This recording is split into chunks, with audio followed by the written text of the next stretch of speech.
Today we're going to add movement to the color story with tassels in a variety of tones and textures. Artist and author Candie Cooper is joining me to show us how to make the tassels and create jewelry. Hi, Candie. Hey, Katie. I am so excited about this project. Me too. Before we get going, Katie, I might have a little problem with fringe, and it's gotten worse since I started making my own tassels. I understand. It's a little addicting. So I brought some with me. And you can see they add a little bit of a new texture alongside the metal, your glass components, whatever. It's a great way to bring in different colors too, and all those different fibers. Yeah, endless possibilities. So you can see, like, you can make them in a whole range, and I love these little baby tassels. Me too, those are adorable. So cute. So to get started, I'm just going to loosen this peg, and then I'm gonna just twist that a little bit. Well, and I see you attached your tool to a plate. I sure did. That'll hold it steady for you. Everybody probably has a couple of those around. And so now that anchors my thread, and then you're just going to wind it up. Super easy. Yeah, there's suction cups on the bottom, so you could put it on, you know, any sort of slick surface that it'll stick to. Okay. A bead box is what I use at home. Me too. I only have 75 of those laying around. I know. So once you're happy, and like you could count, if you were making a bunch of these, you could count your rounds. I'm too lazy for that, so I just kind of eyeball it. Well, and if you're just making one, it doesn't really matter so much. Now, to finish it off, I'm going to open a pretty hefty size jump ring. And then, let me turn this around so you can see, I'm going to capture all of that thread, like so. Looks good. Just on one side, not both sides. Okay. Do you mean on one end? Like when you say side, do you mean the end? Yeah, can you see that? Yes. Okay, so I've just got it on one side. And then I'm going to turn this upward. And I want to position that jump ring so it sits just right on top. At the top. Okay. Now I've cut another piece of thread. You might not need this much, I don't know. It's so cheap, I think I'm a little wasteful probably. But anyway. It's always better to have more than you need. Right, so you're going to just thread it through one side. And then you're going to tie. You're just tying a square knot or a half knot kind of thing? I don't know, just get like it your secure. shoes. Yeah. Yeah. Just to get it kind of bundled, let's say. Okay. Now, that's good. Now, we can loosen the peg, free our thread.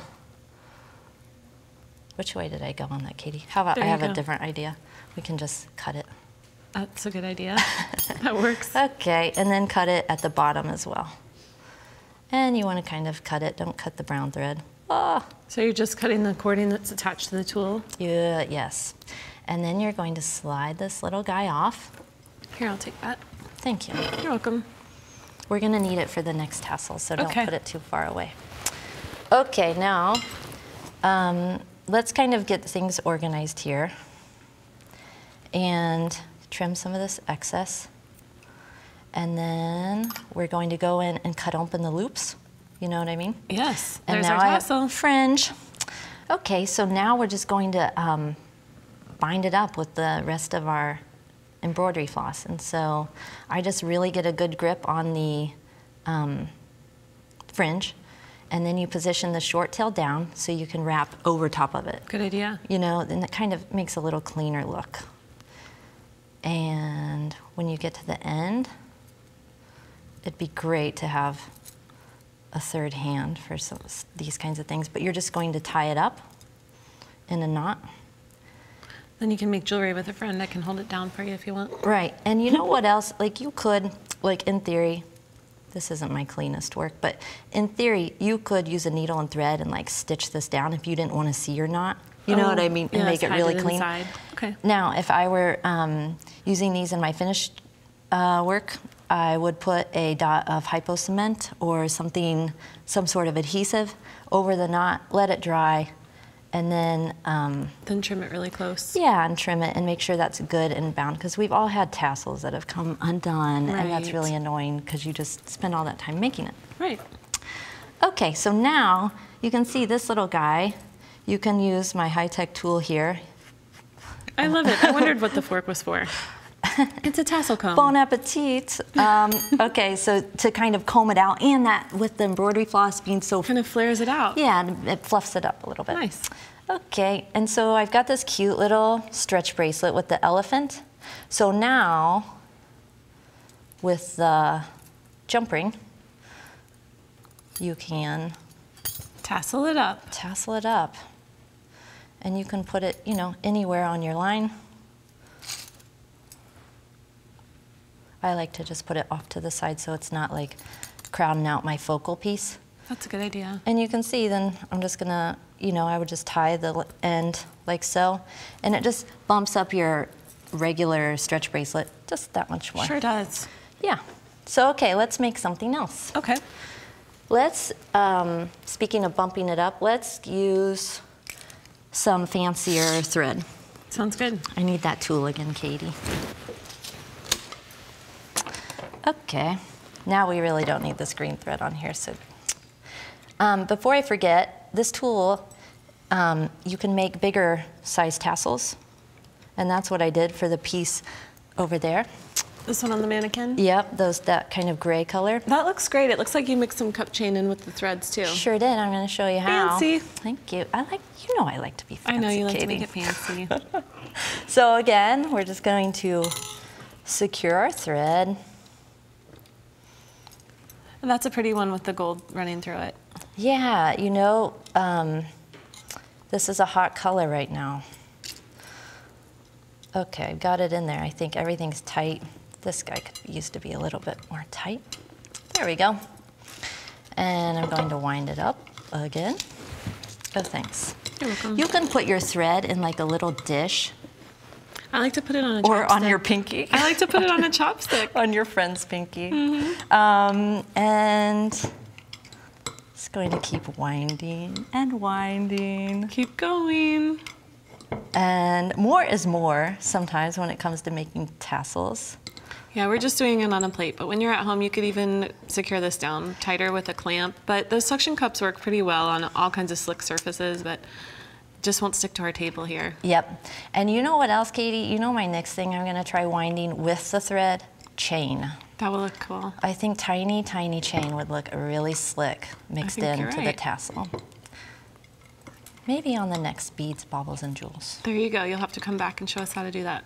I would love to. While we're talking about that, we should mention all the instructions for your projects are going to be on our website. They sure are. Okay, I feel like you get the idea, right, Katie? We got it. This is exciting right here. Tassel winding. Okay, oops, I need my scissors. Okay, so now instead of, like with the embroidery floss, we would have used our jump ring, but this time we're just going to thread a piece of the metallic thread here through the same way we did the jump ring. Oh, since we're going to use a beading cone this time? Yeah, we don't have to get too fancy. And I'm just going to tie it in a snug knot. And that just kind of, you know, kind of keeps everything where you want it for a minute. Keeps your bundle together anyway. We hope. We can only hope. We're hoping for the best. Yeah. And then you're just going to loosen this up a little bit and slide it off. Do you think these are fast to make, Katie? Super fast. I love it. Okay. Now, I've got some wire here, and I'm going to go ahead and loop it through. And you could use any gauge, but it looks like you have 24. I do have 24. In a perfect world, I'd probably use 20. But this is what I had. Just to make it thicker? Yeah, I mean, you're making a charm, so that's what we're going for here. We're making a focal charm. All right. So I'm going to, let me get rid of some of this stuff. I'm gonna lay that down there. And now, if you look at the one over there, I have sort of nestled some cup chain on top of the tassel, only on one side. You could do more pieces, but I really love layering materials in my work, so that made me feel like I was making it. Oh, it looks great. Just a little bit more. So I've got some cup chain here with me, and to make that, you could bind that little end with a piece of wire and run it up through your piece, but I have these little findings.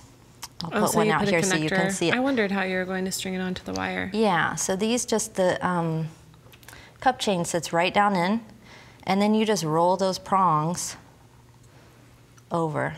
So it's just an empty cup that you lay the end of the chain into, and then it has a loop attached, so Just you have like a place so. to hook it on. And it's really secure.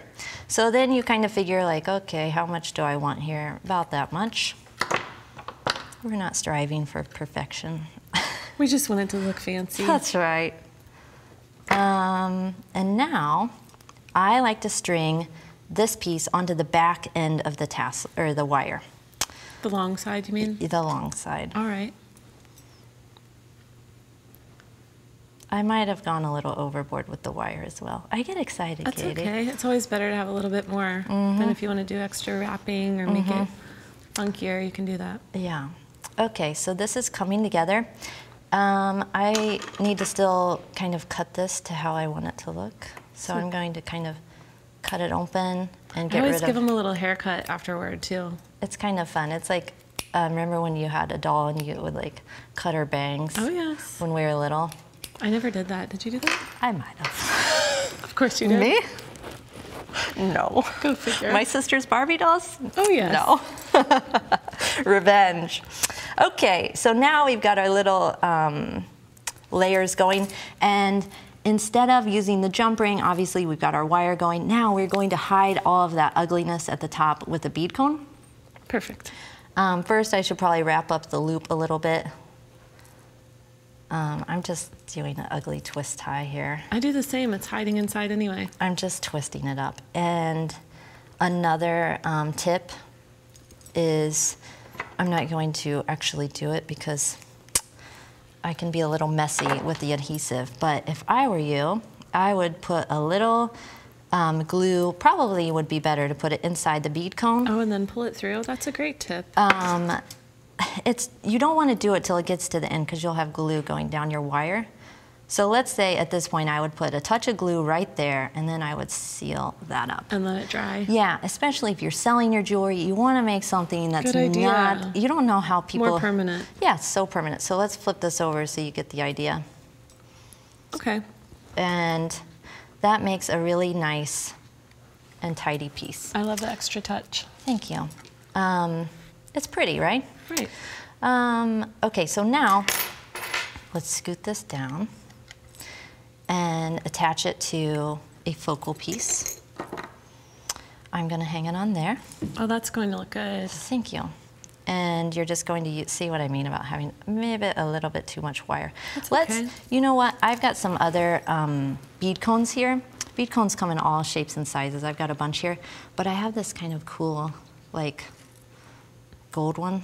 I like those because you can kind of expand them and smush them down. Yeah, so let's add another layer. Oh, that's good. Just what about some of these beads? Are you going to put one on or no? I don't think so. Too Not heavy? yet. Too much Okay. for this little piece. So let's save those, and we're going to add. Usually I'm in my own head doing this stuff, so I know what you mean. explaining it is sometimes tricky. Okay, so let's pretend like we're making a wrapped loop. Well, we are making a wrapped loop. You're We're just not getting it pretending. started, though. There's no pretending here. Okay. That's the real deal. And then we're going to attach our focal. Nice. And you want to make sure that your cup chain. You got the direction right on the first try. I always have to test it first. Guess Because where you all want that your- wire is You going, want your Katie. pendant and the cup chain on the same side of the tassel. There you go. Hey. Okay. That looks good. I don't think it's going anywhere. No, I think it's pretty permanent now. Yeah. It's good, right? Lots of flair. Cute. Okay, so that's fun. Let's trim that wire, and then I want to kind of show you, I've never gotten to have you over to my studio, but when I work on pieces, I work on a mannequin. I kind of think of them like I build them on a mannequin. Not bracelets, obviously, but... No, I know. In all of your pieces, the movement and drape is so beautiful, and I always wondered your secret. Thank you, Now we Katie. know. Thank you. So now we'll build a piece on this mannequin. Before I get started with like pieces like this, I sketch them out. So I get a little bit of a roadmap. I think about how many tassels I'm going to need, because that's a drag to stop and start. We do that enough with design. You plan ahead? I try. So anyway, I've got my sketch going. I have a few pieces prepped, but I drape my things on and start pinning. You know, this is such a great tip for people at home because layered jewelry is so hot, but it can be hard to do. And if you don't have the right pieces to go together, you have to make your own, right? Yeah. So I thought it would be just kind of fun if we could just, you know, like hang out and talk while I work on this a little bit. Well, I need my tassel piece here. But so do you always start with the shortest piece first, longest piece first, or kind of focal piece? You know what I mean? Where do you begin? Is that a trick question? I don't know. You just begin at the beginning. I just begin and I kind of block it out with pins. So you can see, like, I know that this is coming down like this, and then I know that I want, and I made these wrap links, my chain didn't come like that. I know that the chain's gonna come to a point.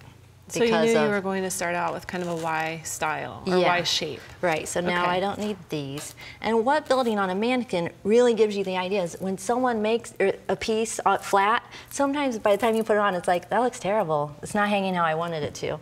So you kind of avoid some of those pitfalls. Now, we can start attaching like some more fringe. I've got some cup chain pieces here. So you're just going to bring in more elements at this point. Yeah. See, now I do a lot of this type of thing on the beadboard itself, but it's not big enough for pieces like this. Not for this, actually. Right. No. And then I'll put another, where did I put that? I try to at least keep it even. So I've got this going now. That looks good. And then for, like, say we want some more chunky beads or whatever, I can add those with wire and make some wrapped links. And I think the other thing that having a mannequin does is it forces you to step back from your work. You know what I mean? Whereas if you're just in the zone facing over your piece, you can kind of get a little... Everything's flat. Everything's flat. So then, and also, you know what? We all sit at our beading table for hours on end. This kind of makes you get up and walk around. Yeah, it does. And so now I can start holding other pieces in. I don't really like where that's going, so I'm going to move on. But what I think it actually needs is more chain. Oh yeah, that'll look good. So then you can start pinning that in. And like, so let's talk about like this one a little bit. You can see I really did start with just this central tassel. And then I move out with my charms. And I really loved how that was forming the V. Yes. I didn't even have to trim them. I don't know, it just sort of graduated. It just worked out. Yeah, it was a happy accident. And then I created a couple strung sections because it wasn't enough. When I looked at it just like that, it was like, that's just too much with just chain on the sides. So you needed to bring up something higher. Yeah, so then I put these strung sections in, and then I was like, more is more. That's right. So I kept adding, I had these bead dangles that were originally hanging down here. I was like, what happens if I drag them up a little bit? So I added these extra pieces of chain with little bead dangles. Looks great. And my favorite little elements are these looped pieces of cup chain. Now, do I have time to show you these, this cup chain layering? Sure. Okay, because this is special in itself because you can see like the connections. It's a really slick finding. Yeah, we just have a minute, so it's good to see that you can just slide them all together and layer it up. So like what I do when I'm working with cup chain is here's the connector, so easy. Slide it in like so. So you just put the whole first stone inside? Yeah, just like that. And then like for that piece, I had some spacing.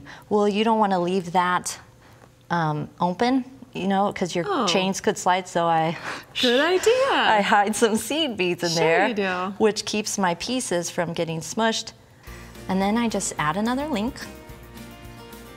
And then you're going to grab your chain nose pliers and roll that over a little bit. Close it up.